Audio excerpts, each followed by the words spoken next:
ನಮಸ್ಕಾರ.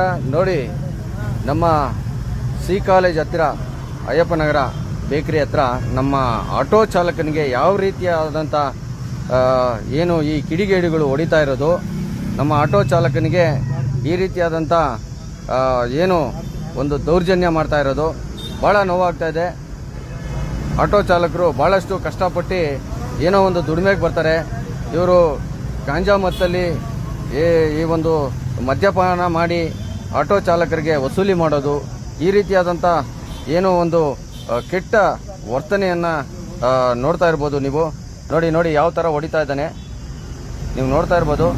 ಹೊಡೆದು ಇನ್ನೂ ಹೊಡಿತಾನೆ ಇದ್ದಾನೆ, ಮತ್ತೆ ತಿರ್ಗಾ ಇನ್ನೊಬ್ಬ ಓಡ್ ಬರ್ತಾ ಇದ್ದಾನೆ. ನೋಡಿ ಯಾವ ರೀತಿ ಹೊಡಿತಾ ಇದ್ದಾನೆ, ಮತ್ತೆ ತಿರ್ಗಾ ಹೊಡಿತಾನೆ. ಅವನು ಎಷ್ಟು ಅಂಗಲಾಚಿ ಬೇಡ್ಕೊತಾ ಇದ್ರು, ಮಕ್ಕಳಿದೆ, ನನಗೆ ಸಂಸಾರ ಇದೆ, ದಯವಿಟ್ಟು ಬಿಡಿ ಬಿಡಿ ಬಿಡಿ ಅಂತ ಹೇಳಿದ್ರು ಕೂಡ ಬಂದು ಹೊಡಿತಾ ಇದ್ದಾನೆ. ಇದಕ್ಕೆ ಸಾರ್ವಜನಿಕರು ಉತ್ತರ ಕೊಡಬೇಕು.